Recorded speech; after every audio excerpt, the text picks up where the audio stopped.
किसी को अंदाजा भी नहीं था कि कुछ ही मिनटों में इस जगह की हवा सन्नाटे से भर जाएगी। 2 साल के मासूम की चीखें इस समाज के दिल को दहला देंगी। दरवाजा टूटते ही जो सामने दिखा उसने लोगों को हिला दिया। कमरे के अंदर फर्श पर वो बच्चा पड़ा था। Welcome to my YouTube channel. I am Pankaj and you are watching Beyond the True Crime. 3 जनवरी 2026 दोपहर का समय, गुजरात का मोरबी जिला, तंतारा नाम का एक छोटा सा कस्बा और यार्न फैक्ट्री की एक साधारण सी लेबर कॉलोनी। ऊपर से सब कुछ सामान्य दिख रहा था। काम पर जाते मजदूर, चाय की दुकानों पर बैठी भीड़ और मिट्टी में खेलते हुए बच्चे अपनी अलग दुनिया बना रहे थे। किसी को अंदाजा भी नहीं था कि कुछ ही मिनटों में इस जगह की हवा सन्नाटे से भर जाएगी और एक 2 साल के मासूम की चीखें इस समाज के दिल को दहला देंगी। मोरबी गुजरात का एक औद्योगिक इलाका है, जहां टाइल्स, सिरेमिक और यार्न की फैक्ट्रियों में माइग्रेंट मजदूर काम करते हैं।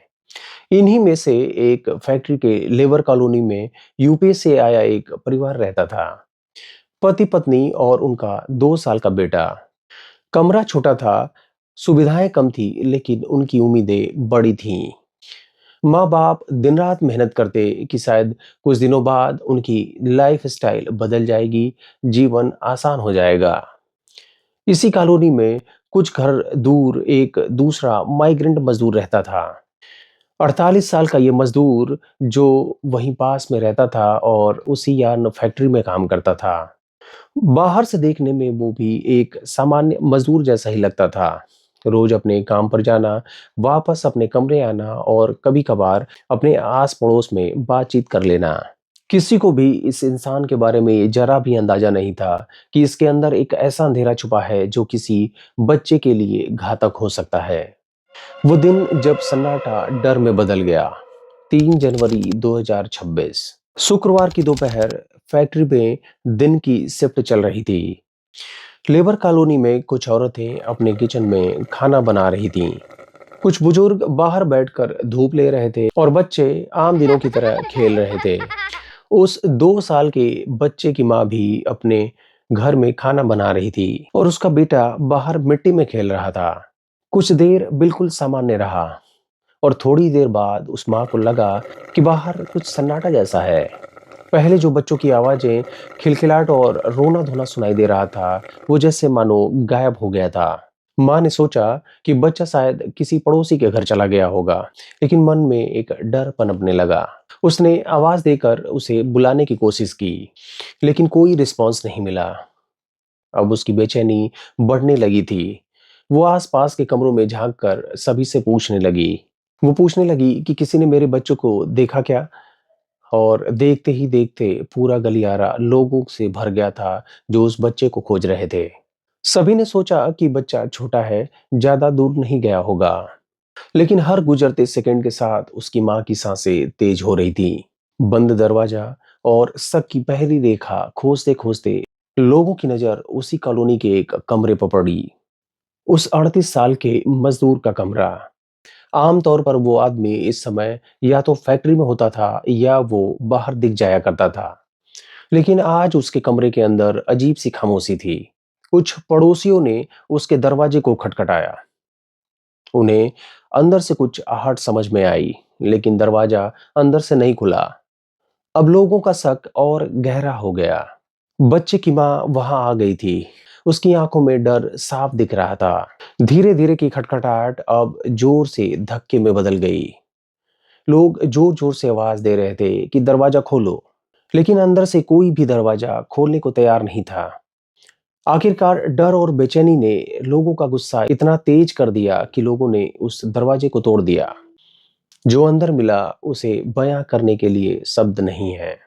दरवाजा टूटते ही जो सामने दिखा उसने लोगों को हिला दिया। कमरे के अंदर फर्श पर वो बच्चा पड़ा था, लगभग बिना किसी कपड़े के। दर्द से वो ठीक से रो भी नहीं पा रहा था। ऐसा लग रहा था कि जैसे उसकी आवाज भी साथ छोड़ चुकी हो।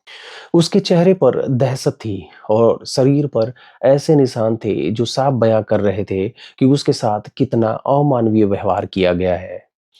उसी कमरे में वो 38 साल का मजदूर भी था, बिल्कुल घबराया हुआ, जो अपने आप को बचाने की कोशिश कर रहा था। लोगों की भीड़ देखते ही उसने दरवाजे को फिर से बंद करने की कोशिश की, लेकिन उसे अब पकड़ लेना ज्यादा मुश्किल नहीं था।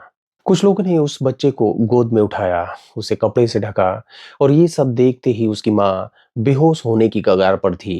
किसी की मुट्ठियां चल रही थी तो किसी के मुंह से गालियां निकल रही थीं। लेकिन फिर उस बच्चे की हालत देखकर यह समझ आ गया था कि अब एक पल की भी देरी ठीक नहीं।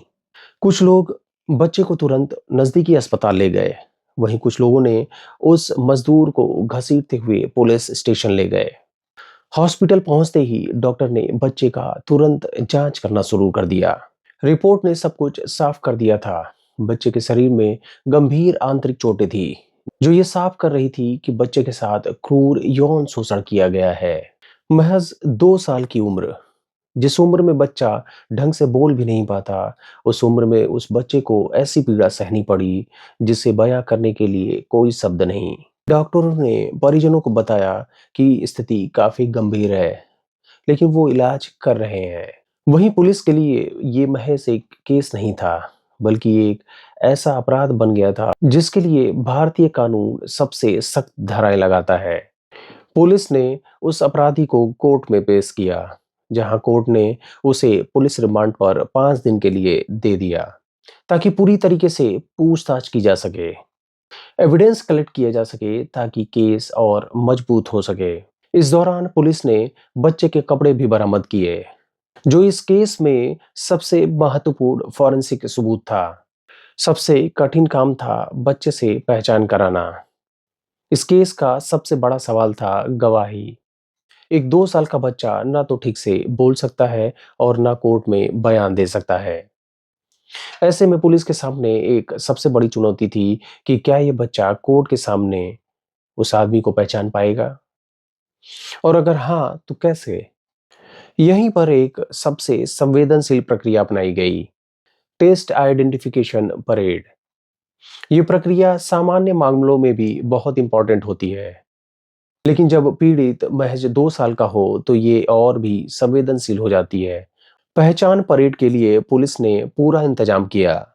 पुलिस द्वारा एक बाल चिकित्सक, एक मनोवैज्ञानिक और एक प्रशासनिक अधिकारी बुलाया गया, ताकि बच्चा मानसिक रूप से सुरक्षित रहे और प्रक्रिया कानून के तहत हो। बच्चे को कई लोगों के बीच रखा गया, पुलिसकर्मी, अन्य लोग और आरोपी भी। बच्चा जब जब किसी अजनबी की तरफ देखता, सामान्य रहता, कोई प्रतिक्रिया नहीं देता। लेकिन जैसे ही उसकी नजर उस 38 साल के आदमी की तरफ पड़ी, उसका पूरा शरीर कांपने लगा। वो डर से चीख पड़ा और रोने लगा, जैसे उसका शरीर उस ट्रॉमा को पहचान गया था। वानकानेर के डिप्टी एसपी समीर सरदा ने बताया कि जैसे ही बच्चे ने उस 38 वर्ष के आदमी को देखा, उसका पूरा शरीर कांपने लगा। वो जोर जोर से रोने लगा। उसकी प्रतिक्रिया साफ बयां कर रही थी कि उसका चेहरा उसके लिए अनजान नहीं था, और ये डर किसी गहरी पीड़ा से जुड़ा हुआ है। कानूनी तौर पर पॉस्को जैसे मामले में बच्चे की ऐसी स्वाभाविक प्रतिक्रिया भी एक महत्वपूर्ण साक्ष्य होती है, खास तौर पर जब उसे मनोवैज्ञानिक और डॉक्टरों के बीच में दर्ज किया गया हो। इस केस में जो आरोप लग रहे हैं वो पेनिट्रेटिव की श्रेणी में आते हैं। अगर पीड़ित 16 साल से कम है, जैसा कि यहाँ महज 2 साल का बच्चा है, तो सजा और भी सख्त हो जाती है। इस कानून में 2019 में किए गए संशोधन के बाद मिनिमम सजा 20 साल या आजीवन कारावास और कुछ विशेष परिस्थितियों में मृत्युदंड की सजा प्रस्तावित है। इस तरह के मामलों में ज्यादातर कोर्ट फास्ट ट्रैक कोर्ट का सहारा लेती हैं, ताकि पीड़ित और उसके परिवार को जल्द से जल्द न्याय मिले। इस घटना ने न सिर्फ एक परिवार बल्कि पूरे समाज की आंखें खोल दी थी।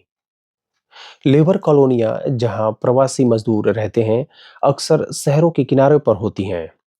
भीड़ भरी, कम संसाधन और सुरक्षा के नाम पर लगभग कुछ नहीं। काम पर जाने के लिए कई बार माता पिता अपने छोटे बच्चों को कमरे के बाहर या पड़ोस में छोड़ने को मजबूर होते हैं। इसी असुरक्षा का फायदा ऐसे शिकारी उठाते हैं, जो देखने में आम इंसान जैसे ही लगते हैं, लेकिन अंदर से किसी राक्षस से कम नहीं होते। ये केस एक उदाहरण है कि कैसे एक ही कॉलोनी में रहने वाला व्यक्ति एक पल में विश्वास तोड़कर एक मासूम की जिंदगी बर्बाद कर सकता है।